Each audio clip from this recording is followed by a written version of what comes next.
stuff, more or less, go off onto her. There were two more that we know, David Scott, C.C. Williams.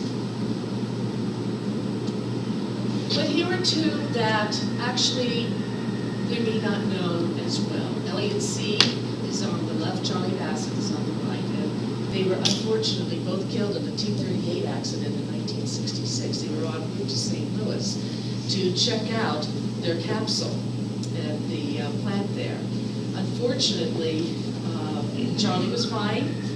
He banked too far over when he was going into the runway. He essentially was coming in too low, but before he could pull out of it, he actually struck the roof of one of the buildings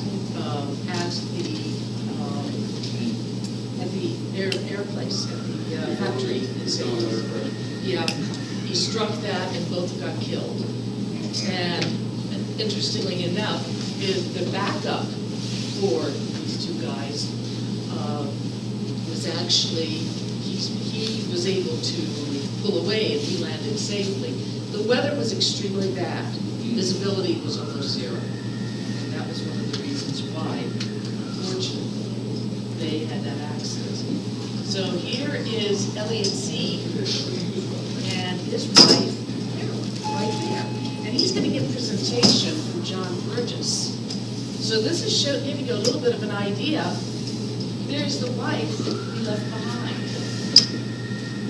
And this is Charlie Bassett with his family, his wife Jeannie, and their children. And one of the things I'm going to tell you, no, I did not use the book Astronaut Wives as my sole source for research. I was doing research everywhere, including our own research library and what have you. It is amazing when you're trying to find information on the wives, how little there is. Sometimes they will not list the children's names, and this will be going to the official NASA sites. Very oftentimes, they will list a current wife. Hey, whoa, wait a minute. Borman, you are married, Susan, excuse me, Bean, you were married to a Sue Bean. Yeah, no, I can remember their names, it's the same as mine. But where are they not? Why are you listing Linda? Bean, what's wrong with you? Well, why are the first wives not being listed? They're the ones who had to put up with all that stress, with all the home life, while they were flying around having a grand old time. And boy, were they ever. Woo-hoo! Okay, well, but these guys, unfortunately, they didn't get that opportunity. So these two ladies are widows, as are these three gentlemen, who I don't think I have to tell you.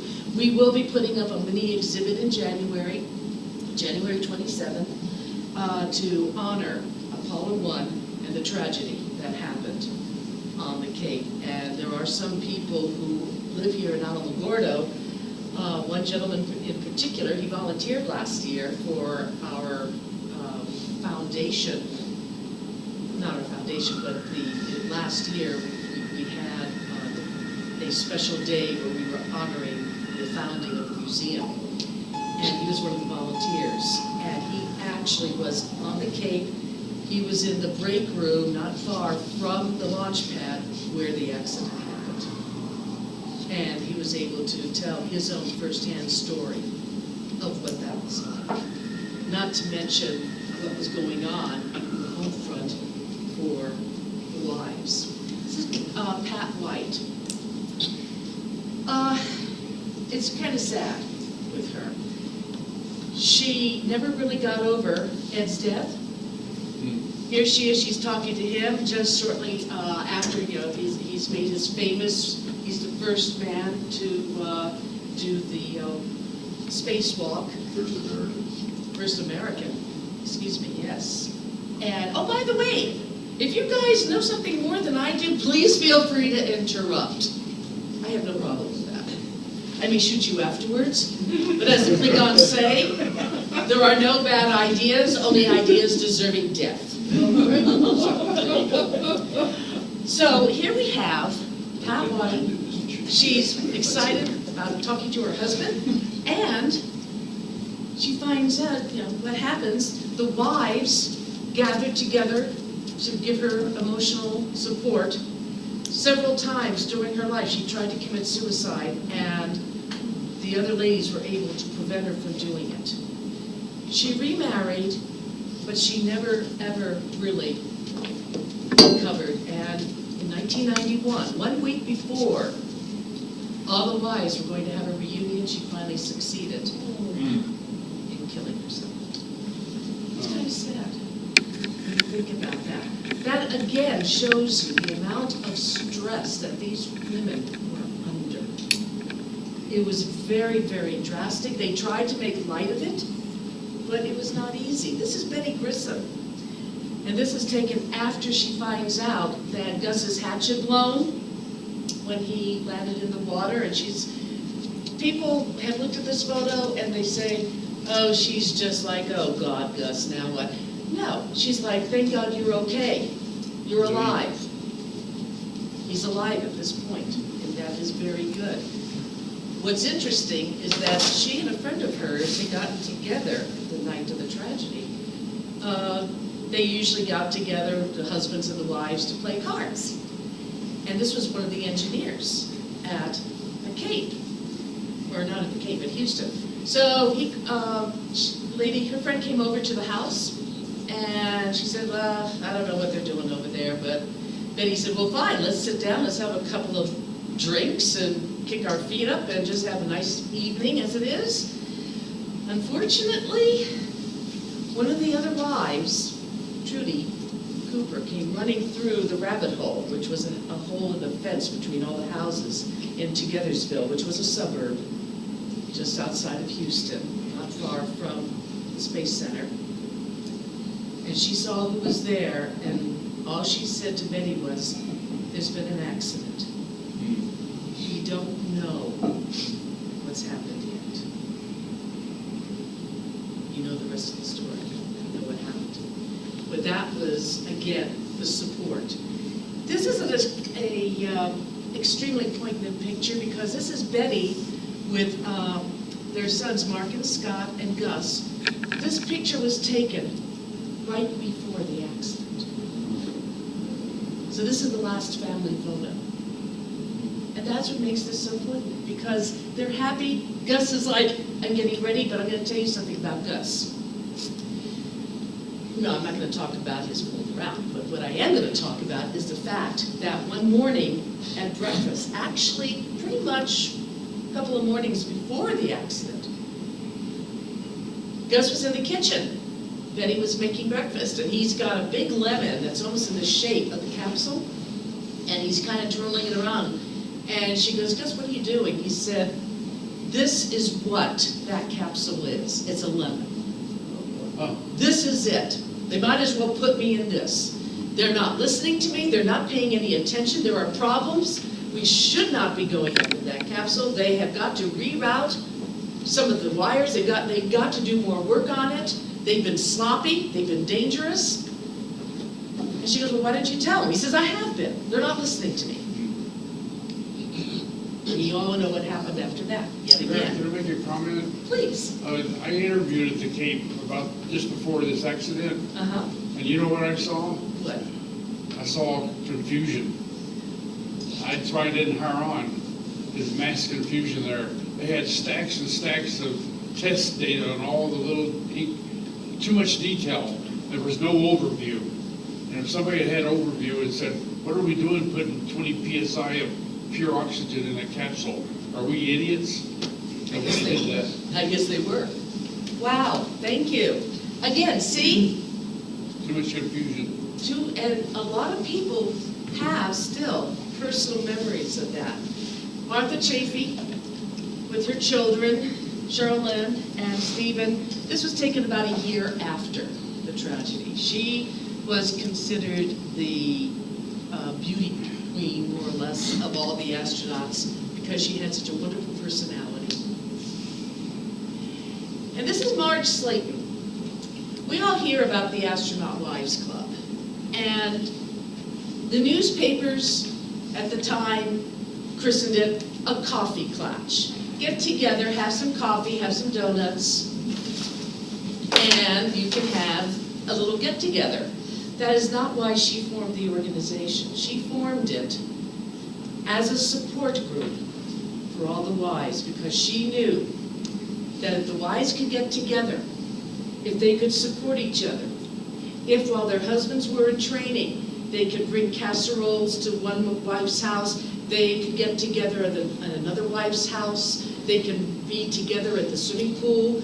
One wife could be watching over the kids while the other one's going to get her hair done, and boy, did she have to get her hair done back in the 60s. How many of my ladies out here remember the 1960 do's? Yeah. Yeah, how long did it take?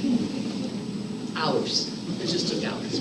So Marge Slayton was the driving force behind the Wives Club, and pretty much until her death, she was able to keep the women together. She was known as Mom Slayton, because they know, all the women knew they could go to her if necessary.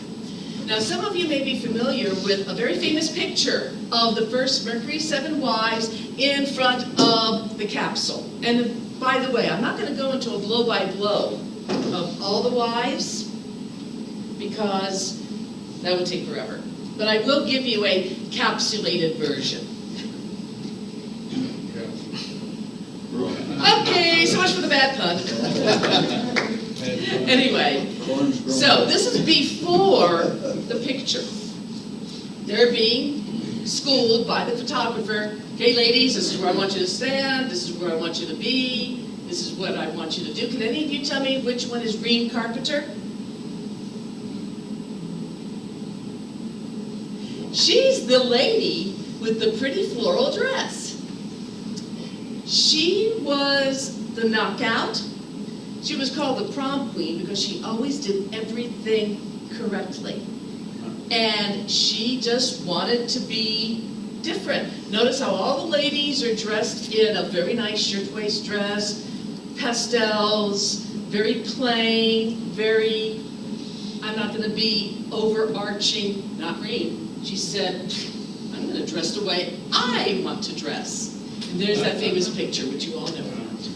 What's interesting, it's kind of hard to see, but they have red lipstick on.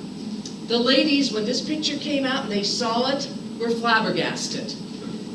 They never would have worn red lipstick. That's just not their style. They wore pink because they had been told by NASA, you are going to be the family side of the astronauts. You are going to be the public picture of home life. Would a lady astronaut's wife, or would an astronaut's wife's lady, blah, blah, whatever. Anyway, would she want to be seen in red lipstick? Who wears red lipstick anymore? Harlots. Oh yeah, they're the ones. You're an astronaut's wife. You're going to wear pink. And just to give you an idea of how that was, this was NASA's basic rules. This is what the women were told. Feed him well. Raise his efforts. Create a place of refuge. Now remember, they're sitting in a group, and this is one of the NASA higher-ups. He's talking to these women, okay?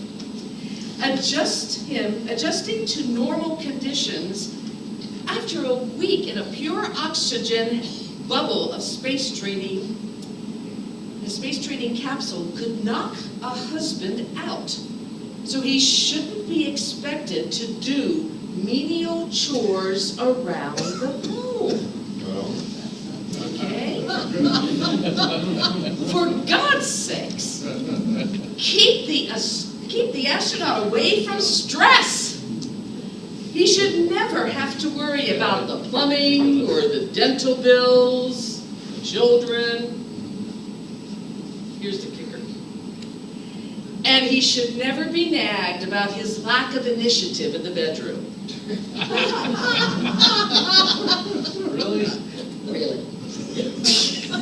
Let's see, wasn't there a reason that there was an unspoken law that Texas, Houston and the Cape never got together? They were always separate entities. You had the wives, And you had the Cape cookies. Really? Of the 46, 49 astronauts, only 7 marriages survived. Really? Everybody else got a divorce. And when you away. So, that's... Sue, you know, that is covered really well in Mitchell's Space. Did you read that? I have not had the chance to read all of that's it great. yet. That's good. I will. They talk about the shenanigans that went on at the Cape. Yeah. Yeah. I'm sorry to disappoint you, we're not going to talk about that today. Sorry, we're not going to talk about that. But, thank you. I've read parts of it, and I do want to go back to it. It's only about this thick. Michener being Michener, if you know what I mean. Okay, so, what did this entail? Here's a perfect family portrait of, or not family portrait, a portrait of the wives. Now bear in mind, it was actually Look magazine that got exclusive rights to cover everything of the families from beginning to end. We'll get into that a little bit more in just a second here. Each of the wives was to have a feature story. It was Life Magazine, Field Enterprises. Okay. My bad, they both start with L. Anyway, $50,000 for each story, which is not bad. So here we have, and I don't know if you would like me to point them out, but again, if you look at the way the ladies are dressed, you can pretty well tell who's Reen. And he's kind of hidden. We have Joe Schirra there, we have Marge Slayton, we have Betty Grissom, and Trudy Cooper is with the tray, huh? I'm sorry? Okay, yeah, speak up. Here's the glamour part. Yes, the wives' lives were glamorous. They got a chance to dress up in their best finery. Here they are, the Apollo 11 wives with Pat Nixon at the White House. Are those Apollo helmets they're wearing? Believe it or not, because the United States had embarked on this new space program, everything, you read ads in the newspapers from that time period, and you will see everything. All right, I'm going to show my age a little bit. I was a little girl, so I had one of these dresses. I won't fit into it now. But remember the bubble dresses? Yeah. Okay, those little bubble dresses were meant to look like the space capsules, like everything else. Hairdos, the beehives, the bubble hairdos. And so, yes, they were supposed to look like the helmets. Everything at that time period was space, space, space. I grew up in Miami, Florida, used to go to the Cape a lot, and I remember some of the moon, there was a moon pie palace and everything. I mean, yeah, in Miami, we had a lot of space stuff going on there. So I guess growing up, I was kind of in the thick of this stuff. Here's another picture. This is Trudy Cooper with First Lady Jacqueline Kennedy, and this is a clipping from a May 1963 Houston Chronicle report. Again, high profile, glamour, national attention. Here you are with the First Lady, and what First Lady? Oh my God, she was the essence of glamour. Whether you like the Kennedys or not, you've got to admit, Jacqueline Kennedy was the epitome of the true lady. She was a lady. She was very much the glamour. Here we are with Louise Shepard with Jackie Kennedy again. Louise Shepard, oh my God, you can just imagine what she's thinking. But now, I like this picture because of Joan Aldrin's look. They're at a interview session, and look at her. She's like, oh crap, what are you gonna ask me now? That's about what it was like. This is, again, the Apollo 11 wives. By the way, her ex-husband, Buzz, went into the hospital last night. He was on a trip to Antarctica, but he's doing fine. He's only 85. So what can I say there? But there she is, like, okay, what's next? Here's Annie Glenn with John F. Kennedy. He's the one responsible for the space program with her children, Carolyn Ann and John David. They are high profile, they're in the news, you've got the glamour. Here they are at the National Ladies Auxiliary AMVETS in Washington, D.C. They've received a certificate, and you can see again how proper they are, how happy they are. They got the typical hats of that time period and are just, I won't say lapping it up, but they are enjoying the fact they're getting a little bit of recognition for the AMVETS auxiliary, but they're getting some recognition for themselves. Life magazine, this was one of the magazines for Reen Carpenter. There she is on the front page. She's actually sitting, she's looking at her husband's spacecraft taking off. But what about the stress? Not just of the husbands who are flying, but of the press. Look at Joan Aldrin here with her son Andrew. This is the day of the Apollo 11 moon landing. Look at the look on her face. She's like, I gotta get through this juggernaut of reporters and photographers and, yeah, come on, son, let's go. We got, the car's just over there. We're gonna get to it soon. But you can see, that was very much, and that was not just on moon landings or on takeoffs. It was an everyday thing you've lived with. Here's Marilyn Lovell facing off the press for Apollo 13. This is in her front yard.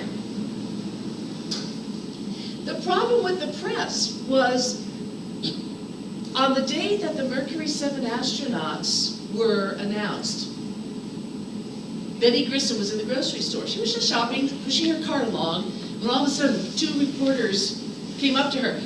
What do you think about the fact that your husband has been chosen for the space program? Why don't you come home with me and I'll give you some coffee and we can talk about it. So they go to her house, she invites them in.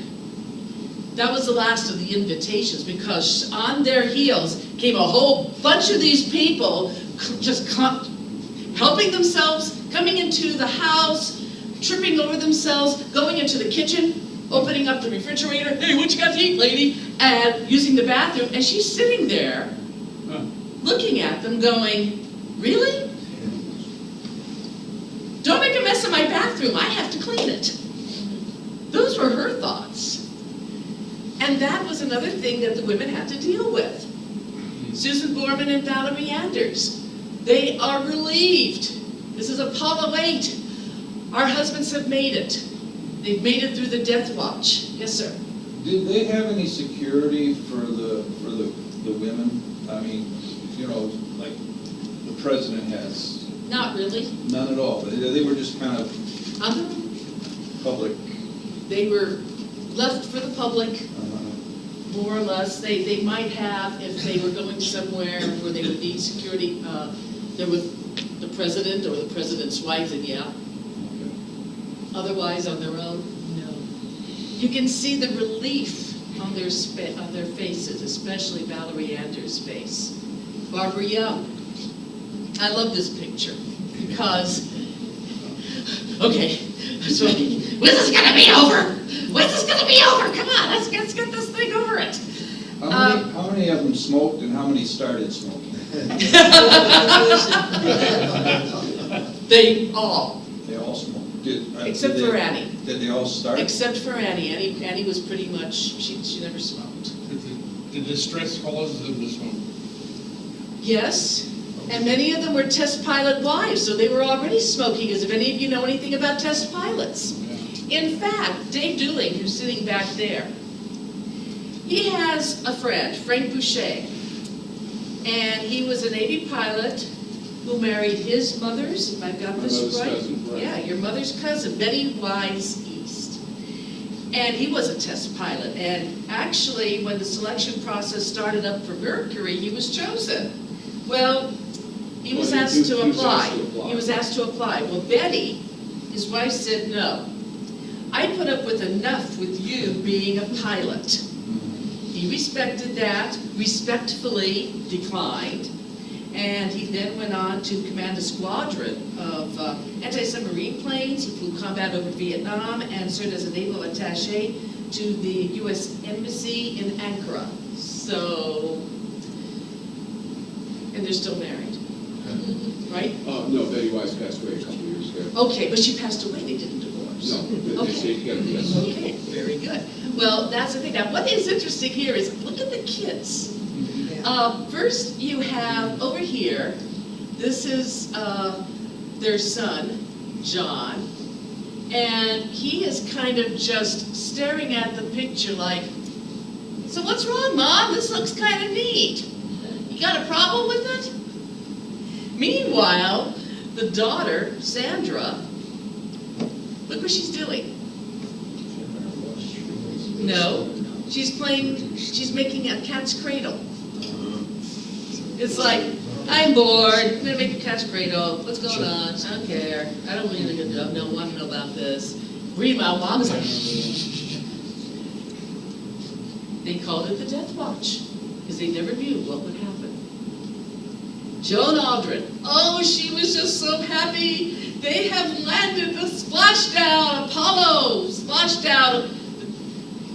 What's interesting, especially since Buzz is in the news again, when she and Buzz got together after this, she said, I'm relieved, I think things will now go back to normal.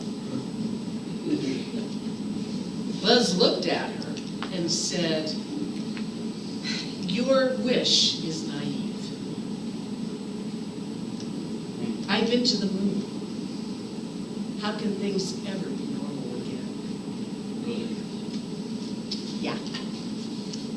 And she said, now someone earlier told me that women should marry an engineer. Well, her quote exactly was, I had married an engineer, and here he was a hero. She told this to the LA Times a few years after Apollo 11. She's passed away now, back in 2015. She was 84 years old. But they divorced in 1974. Okay, so things obviously did not go back to normal. Here is Pat Collins. She is the lady in red. Oh, she's so exactly happy as Joan Aldrin is. Apollo 11. Yeah, she has the beehive. You can see that. Ooh, beehive here. Hers and Mike's marriage was the only one of the Apollo 11 crew to survive. They're still married. So, and I have on the table here a beautiful silk headscarf that was given to her by a group in Italy with a very nice letter to it. So she, if you get a chance after the show, to please at least read the letters. They're really nice. Jan Evans with Jamie and son. Again, Apollo 17 wife, the last Apollo. Yay, they made it! Hairstyles have changed a little bit. You can see, what am I trying to do that with that? See, notice the hairstyles are slightly different now. Not quite so bubbly, but they're still there. And here is Marilyn Lovell with 3 of the children and grandmom. They got that right in the movie. Watching, again, the TV, what's happening, Rabbit ears. what's going on. Yeah, look at the rabbit ears. Look at just look at their furnishings. And this was pretty nice furnishings for back then, you know? That was a typical, actually, upper middle class home at the time. This was their response. Sue Bean, Barbara Gordon, Jane Conrad spoke for all the women when they held up these signs to the press, because the press was always asking, how are you feeling about this today? Give me your opinion. What do you think you're going to feel after your husband goes up? Proud, happy, thrilled. Those were their lines. That's what they said. And that was how they were supposed to feel. Never mind that they're saying, is he going to come back? I hope he comes back. Oh my God, what's going to happen? They can't say that. They got to be proud, happy, and thrilled, and they've got to be correct, proper, you know. Barbara Gordon is, she's just found out that her husband's been fooling around with a cake cookie. Hello. I'm gonna murder him. Were they all wearing the same style of dress? In this, for this particular picture, yes. Just looking, okay. Yeah, and that's intentional. Again, they got red, white, and blue, Yeah. showing the patriotic colors. They're showing unity. And that was the other thing about the Astronaut Wives Club. How Unified. much, I know they said coffee clutches and stuff like that, but I seem to see it in a lot of those pictures, cocktail glasses and things like that. So what was the alcohol situation? One of the ways of dealing with stress is drinking. For both. But the women drink a lot more. One of the things that was not good was that NASA did not give the wives enough medical support or support in general. In fact, at one point, I think it was Harriet Isley was complaining to her husband. He was another philanderer, pretty obviously one. And at one point, she's approached him with this. And, he says, come on, I'm not cheating. She goes, he says, you're crazy. Well, if I'm crazy, then maybe I better go see a psychiatrist. His initial response, Mrs. Jean Cernan, please don't do that, I'll lose my job. Guess what happened well, I'll tell you later, but I think you all know what Harriet did to him a little bit later. But drinking was a major problem. Sue Bean had a real alcoholic problem. It was a definite issue that they had to deal with. So here's Life magazine. They got the scoop. They are going to go into your lives. Okay, now, gentlemen, this does not concern you, but the next slide that's coming up, ladies, you're going to get some beefcake.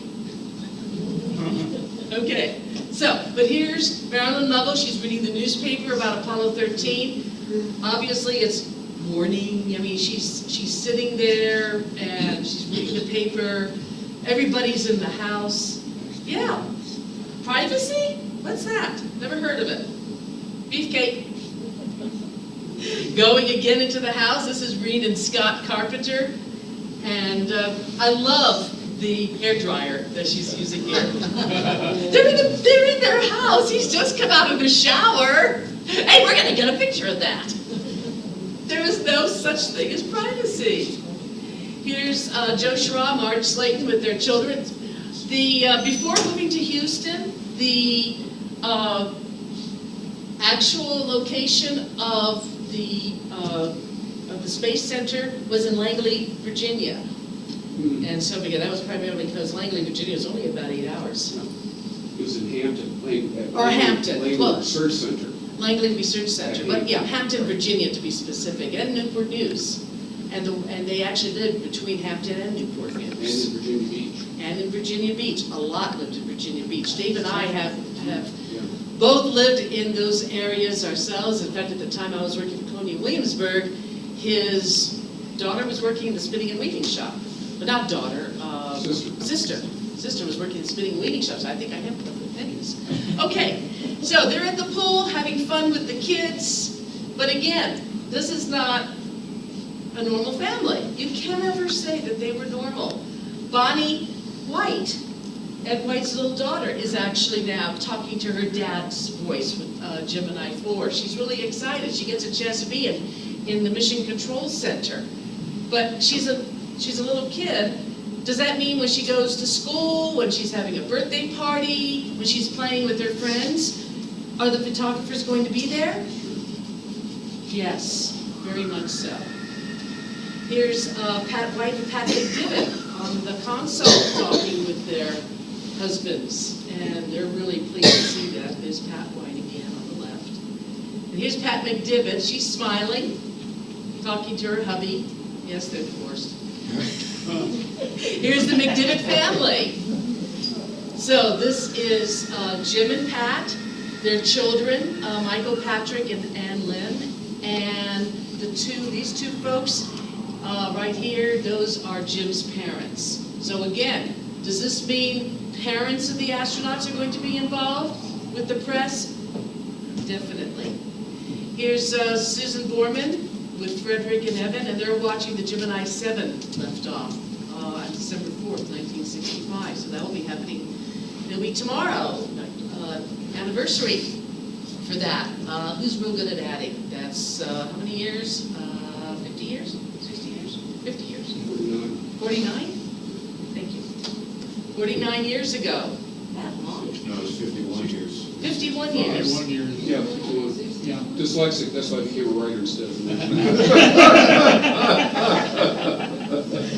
Oh, dog. Marilyn Lovell, Susan, Jeffrey, and Barbara, Jeffrey's the baby, watching the launch, watching it take off.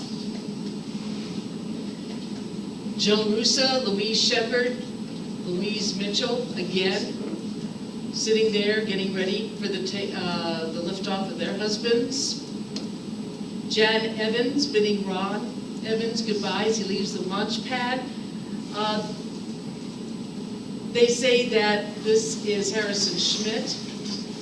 Unfortunately, at the time this photo was taken, he wasn't married. And this is another case that when I tried to find some more information, his first wife isn't mentioned anywhere. Harrison Schmitt was just here a couple weeks ago with what I assume is his second wife. Never mentions the first wife. Why, I don't know, but that's what it is.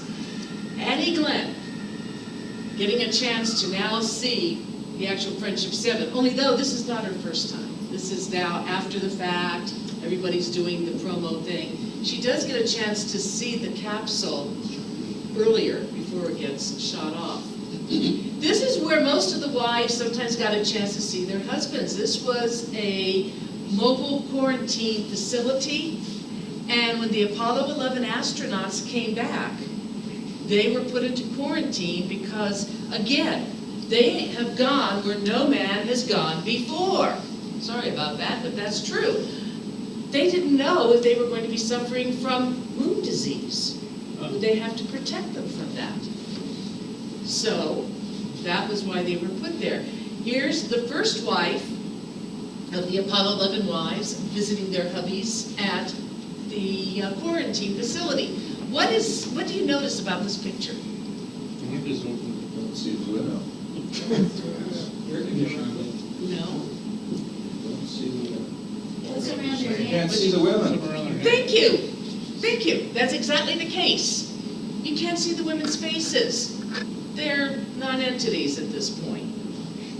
But here now you can see them, but in my opinion, that's not a very flattering picture. But I think that's Mike Collins. Look at the look on his face. Do you see that? Look at the look on his face. He's looking at his wife like, I want to die hugging you. Yeah. Is that 11 or 12? This is 11. Okay. This is the Apollo 13 crew. Now what's interesting about this is these are the wives. We have Marilyn Lovell, we have Mary Hayes, and we have Liz Mattingly. This is before Mattingly Ken Mattingly got taken out because they thought he had measles, and he got replaced by Jack Swigert. Jack Swigert was a bachelor. He was in fact, he was the only bachelor astronaut at that time. And he was swinging. But he was legally swinging, if you want to put it that way. Another family portrait showing the Apollo 12 crew with their wives. Apollo 11 crew, again, with their wives. What do you notice about this picture? He's got it, he's got it. Yeah, he's gonna shoot. I love that. He's contemplating. Yeah, he's contemplating. And now this is the NASA front. All the families. These are the families. This is the United Front. We have, from the left to the right, the Aldrins, the Collinses, and the Armstrongs, with all their children. With, there's the moon. They are a solid front. Who's the only family that survives? Do you remember what I said? The Collins. They never divorced. This is Reen with her son, Mark Scott, who's now deceased, Kristen Elaine, Candace, and Robin. And they have a dog in there. I don't know the name of the dog. I'm sorry. But there it is again, a nice family photo on the steps of their home. Marge Slayton with her son Sherman. And Deke, who, by the way, didn't make it because of heart problems. Again, I don't know the name of the dog, I'm sorry. And this is Pete Conrad's family. By the way, Christopher, who was the youngest son, died of lymphoma. He was only 29. That happened back in 1990. But again, nice official family portrait. Here's another nice official family portrait. Susan Borman with Frank and sons Frederick and Edwin. Very nice picture. Susan sitting down on the ottoman, looking very prim, proper. Here's Reen. Of the wives, she was the most outspoken. She was a feminist. She's still alive, by the way. She, in this picture, unfortunately I could not find it in color, she is wearing, I'm going to read this from my notes, a green or box copy of a Pierre Cardin and the family Siberian sled dog. And this was taken by George Tames of the New York Times.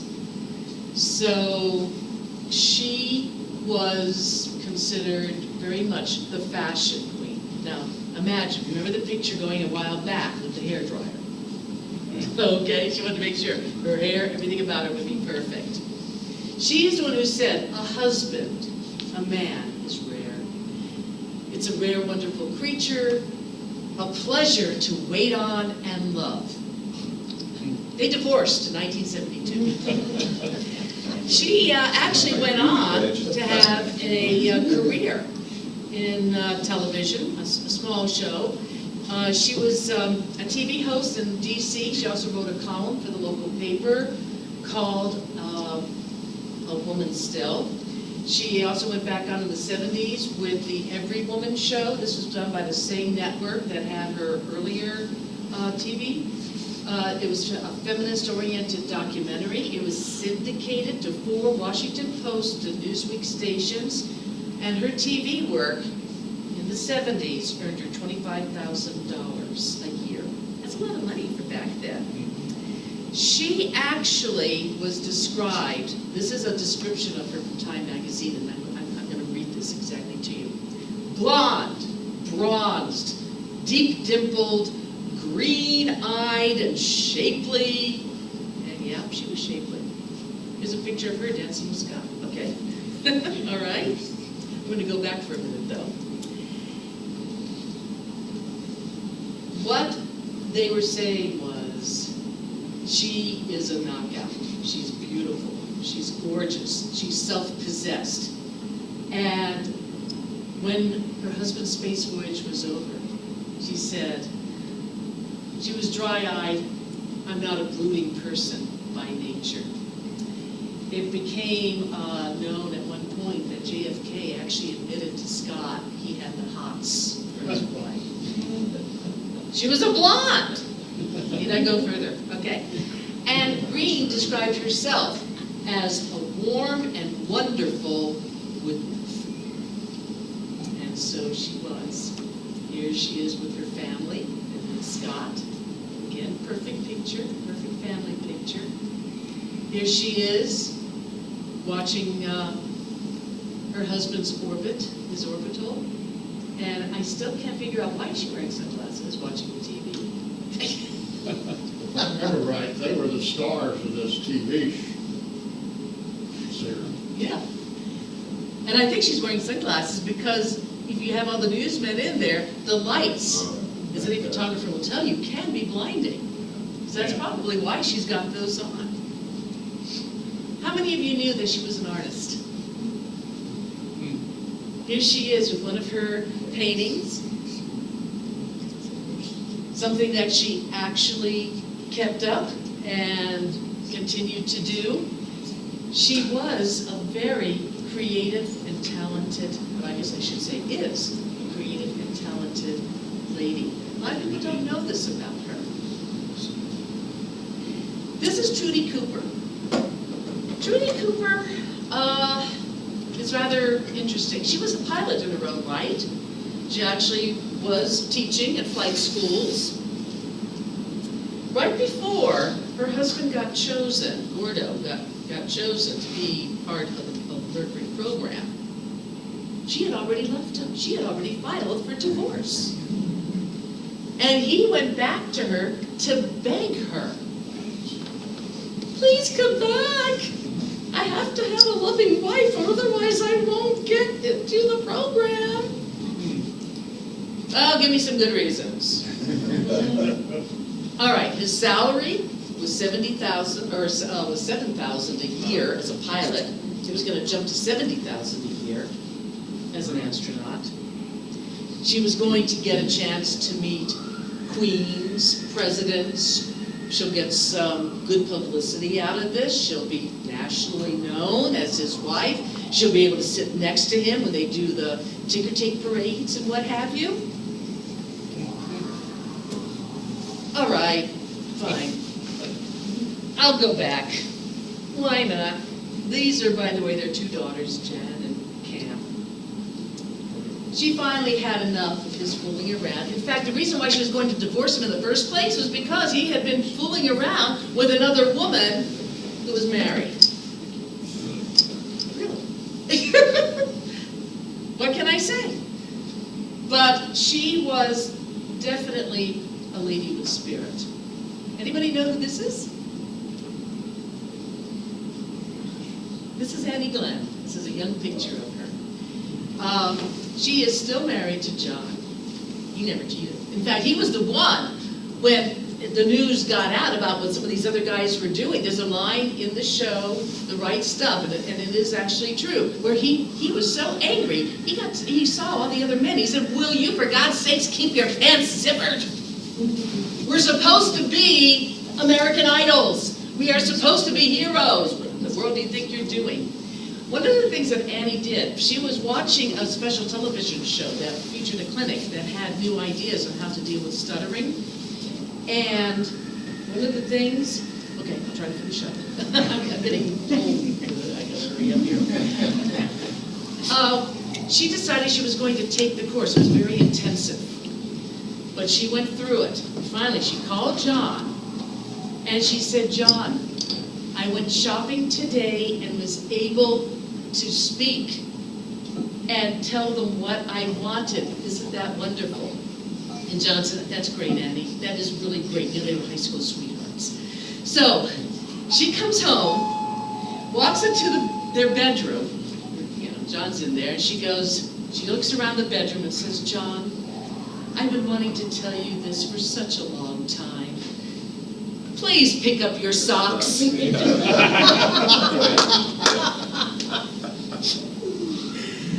Here she is. She's actually looking at a model of the capsule in the Space Center, and John's explaining to her what it all is. Here they are. This picture was taken right before John went up for his second time. He's been the oldest American now to go up in space. This was in 1998 for the Space Shuttle Discovery. And there she is with him. Boy, that's a first. Actually there with him in an official NASA photo. This is Betty Grissom. She did, all she had was a high school degree, but she did get her PhD, putting hubby through. She worked the night shift for Indiana Bell. It was essentially the 5 to 11 shift. This was to allow Gus time to be able to study in quiet at home. And at that point in time, they were only living off of her pay. Gus wasn't receiving anything. After his death, she sued NASA's contractor, North American Rockwell. She won a $350,000 settlement because of what she knew from what Gus had been telling her already. This is a lemon. It never should have happened. Wrongful death. And she got that. This is Jo Sherrod. She was really a fun lady. She was considered Navy royalty. Her stepfather was Admiral James L. Holloway, Jr. She actually enjoyed exotic stuff. When she and Wally were first assigned to China, she had her own ama, who is the lady that dresses her, gives her bath, has laid her clothes out. She's done all of that. And she just was, if it's exotic, she loves it. And to her, space was exotic. She's gone now. She died last year, April 2015. She was 91. I don't have anything of hers, but I do have her husband's chin strap. And there's a story behind that too, but we're not talking about him. That's as closest as I can get. His chin was actually in that strap, so his DNA is on it. So that's the closest we can get to Joe. Okay. So. Sue, did they stay married? Yes. Thank you. You're welcome. Louise Shepard. She stayed married to Alan even though he was bed hopping all over the place. She just accepted it. And it was like, hey, I'm getting all the perks. He can go and play. I don't care as long as he doesn't bring something home. Okay. She was dubbed St. Louise because she was so patient. Now this is what's interesting. She's also gone. She died, when was that? 1998. Only 5 weeks after her husband Alan passed away. Maybe he fooled around, but that tells me there was more there. They were close. Here's Marge again. She wanted to create a haven for the wives. They sometimes called the club the closest thing to a now chapter. But she divorced Deke, 1983. Same reason for all the others. Here's Marilyn. What's kind of neat, again, she and Jim are still married. And what's kind of nice is a couple of nights before the rocket was going to take off, Jim took Marilyn out, took her to a beach, was showing her the rocket. And again, I'm going to read the quote. Don't get frightened when it takes off because the rocket is going to lean to one side and the ground will shake for miles. Okay, so don't be afraid. And then at that point, he's smiling to himself, smirking. She's looking at him. What's the private joke here? Finally, he whips out a picture of the moon, and he shows her a little mountain peak. He says, you see that? She goes, yeah. He says, I'm going to name that Mount Marilyn. And from here on out, on the moon, it will be forever known as Mount Marilyn. She was very happy with that. This is Barbara Cernan. When you consider all the problems that she and her husband Gene went through, to give you an idea of the public front, they were given free tickets to the musical Hair, and they walked out because it exhibited nudity and sex. Anyway, they got divorced in 1981. Guess why? But at one point, she was being asked questions by the reporters, and she finally said, if you think going to the moon is hard, try staying at home. She should know. This is Harriet Isley, and she's the lady right here. Right here, that's Harriet Isley. With Barbara Young, Trudy Cooper, and Faye Stafford. She's famous because she delivered her divorce papers to Don Isley when he landed. Okay, buddy. So he finishes Apollo 7. Hey, I'm Mr. Big. What? You're divorcing me? So yeah, well, yeah. Gee, I wonder why am I going to divorce you?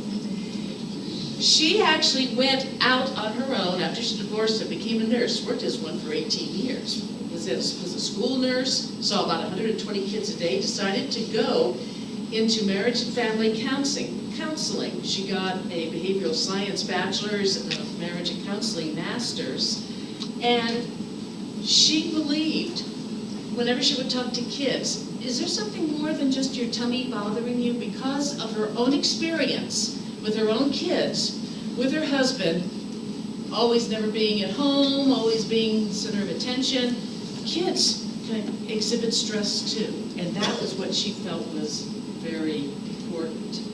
So she actually went on and made something of herself. Now this is kind of fun.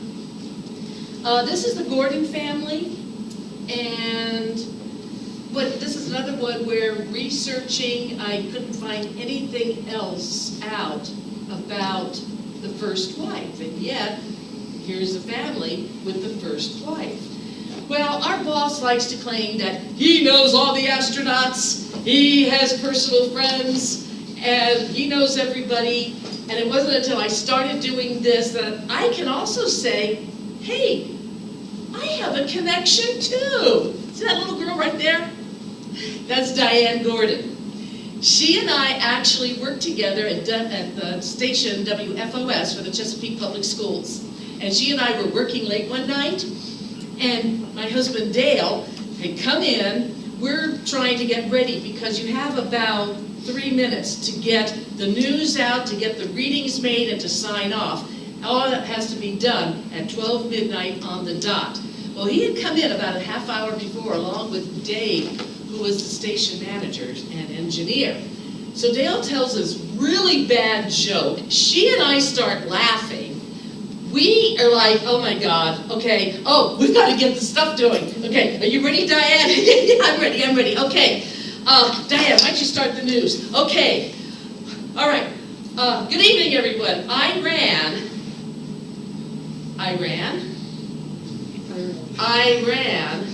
and I went, Iran is in the news tonight. At this point, Dave takes over the microphone. Now for the serious side of the news. While Dale is taking the readings and what have you. So now, I have something in common finally with my boss. I know somebody from a space family. That makes me really good. That feels really good to know that. And I forgot. I had forgotten until I started doing this, getting ready for this lecture. Current picture of John and Annie, currently, you can see, still very happily married, still together. This was a reunion of some of the ex-astronaut wives. Of these in here, pretty much all divorced. Now, one of the things that I have on the table over here that I hope you all pick up. Addie Glenn, when she was being interviewed, what's your favorite recipe? And she had a ham loaf. Please pick one up after the program. Trust me, it's delicious.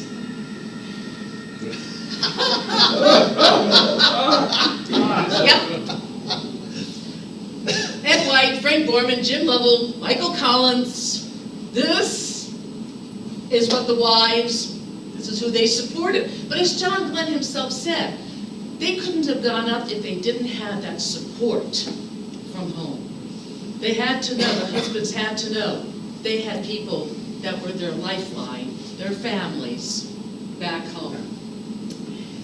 Remember Rusty Schweikert earlier, the office hippie? Well, his wife, Claire, she is remarried. Her last name is now Whitfield. She had a ukulele at the reunion, and this was a song she made up. This is not all of it. I won't be here to interrupt you. I won't be here to contradict you. I won't be here to steal your thunder. You can be macho man on your own. Oh, you can be right about the universe. You can be right on your own. And here's the world's famous astronaut taking over the moon. Questions, comments, stories?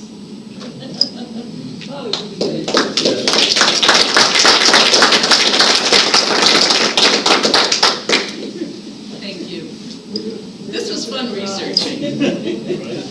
Now, before you all get ready to leave, I want to let you know what our next Launchpad lecture is on Friday, January 6th. Our director, Chris Orwell, will talk about the Apollo 1 incident. Some gave all. The very next day, Warehouse 1402, quarterly lecture will be taking place at the New Horizons Dome Theater, we're gonna call it Under the Dome. We'll learn all the mysterious things that we used to do and still do down at the theater. So I hope that you'll join us for that, and have a very happy holiday. Thank And you. before you leave, please go see the items that Sue brought. Yes.